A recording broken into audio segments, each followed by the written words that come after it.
देखिए बच्चों, हम लोग भी एक दिन आप ही लोगों की तरह थे।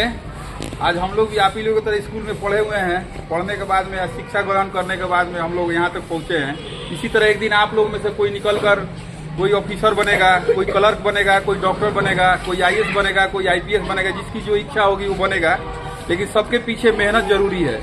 मेहनत नहीं कीजिएगा कोई फायदा नहीं है। पश्चिम चंपारण जिले की स्थापना दिवस मना रहे हैं। आज ही के दिन माननीय तत्कालीन मुख्यमंत्री केदार पांडे ने इसकी शुरुआत की थी। 1971 में 1 दिसंबर को जिले को विकसित करने के लिए 2 भागों में विभक्त किया गया। एक भाग पश्चिम चंपारण कहलाया, दूसरा पूर्वी चंपारण। आज दोनों जिला महात्मा गांधी के सपनों को पूरा करते हुए विकास के क्रम को तय कर रहा है।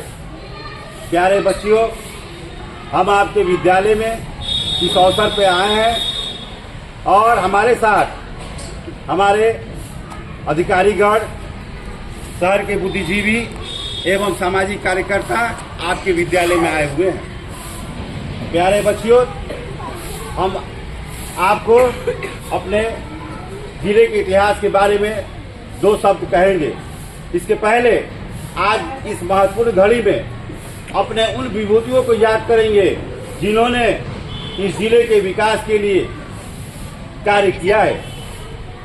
महर्षि वाल्मीकि, महात्मा गौतम बुद्ध, महात्मा गांधी इत्यादि जितने भी विभूति हमारे देश, हमारे इस जिले के रहे हैं, जिन्होंने जिले के विकास में महत्वपूर्ण भूमिका निभाई है, उन विभूतियों को हम इस कार्यक्रम के माध्यम से श्रद्धांजलि अर्पित करते हैं। हम इस अवसर पर एक स्वच्छता संकल्प दिलाएंगे। इससे पहले हमारे साथ जो है 2 शब्द इस पर कहेंगे।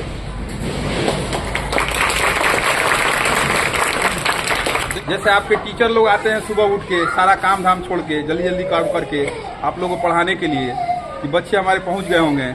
आप लोग सोचते हैं कि नहीं हम जाएंगे, आपकी मम्मी कहती है कि पापा जल्दी जाओ स्कूल में, तो आप लोग सोचते हैं थोड़ा देरी से जाएंगे, लेकिन टीचर लोग पहले चला आता है क्योंकि पढ़ाना है उनको। ठीक है, तो मैं इन्होंने जो कहा उधर हम नहीं जाना चाह रहे हैं। स्थापना दिवस क्या है ये तो सब कोई जानता होगा। अगर कोई नहीं जानता होगा तो स्थापना दिवस उसको कहते हैं, जैसे आप लोग आजकल नए ट्रेंड में आप लोग जन्मदिन मनाते हैं ना आप लोग, तो उसी तरह जन्मदिन मनाते हैं। तो उसी तरह इसकी स्थापना जिसको हुई थी जिला का, उसी तरह से ये जिला है, पश्चिम चंपारण कहा जाता है। आप कौन सा है आपका जिला? हाँ, और इस शहर कौन सा है? जिला है ना। तो आप थोड़ा सा हम बताएंगे इसमें। पहले इस जिला को बिहार राज्य का सारण चंपारण के नाम से जाना जाता था। सारण चंपारण नाम आप लोग सुने हैं? नहीं सुने हैं? नहीं, आप लोगों से काफी दूरी पे है।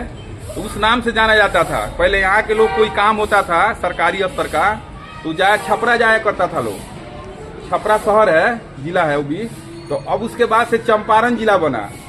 तो चंपारण जिला बना तो मोतिहारी बगल का जिला और ये जिला एक ही में था। तो हम लोग जाते थे मोतिहारी काम के लिए, सरकारी काम के लिए। चाहे आपके टीचर लोग जो होते थे या उनके अधिकारी होते थे, वहाँ बैठते थे। ये था अनुमंडल। उसी के बाद में यहाँ ये जिला कट के जिसका स्थापना दिवस है, पश्चिम चंपारण बना और पूर्वी चंपारण हो गया। तो अभी हम लोग पश्चिम चंपारण जिला में रहते हैं। उसका हेडक्वार्टर बेतिया है। तो उसी का आज जन्म, मतलब इसका जन्म नए तरीके से उसका हुआ था आज ही के दिन। तो इसको स्थापना दिवस कहा जाता है। सरकारी स्तर पर भी इसको मनाया जाता है। तो हम यही कहेंगे आप लोग के, स्थापना दिवस तो आज है, हमेशा प्रोग्राम होता है आपके स्कूल में, तरह तरह के सरकारी प्राइवेट भी। तो हम चाहेंगे कि आप लोग लगन से पढ़िए और आगे बढ़िए। बच्चों, माँ बाप का नाम रोशन कीजिए, भाई का नाम रोशन कीजिए, साथ साथ स्कूल और टीचर का नाम रोशन कीजिए। इसी के साथ धन्यवाद। हमारे जिले के पर्यावरणविद डॉक्टर नीरज गुप्ता जी इस पर 2 शब्द रखेंगे अपना। लोगों को वरिष्ठ पत्रकार समाजसेवी डॉक्टर अमानुल हक जी ने भी बताया, डॉक्टर एजाज अहमद ने बताया।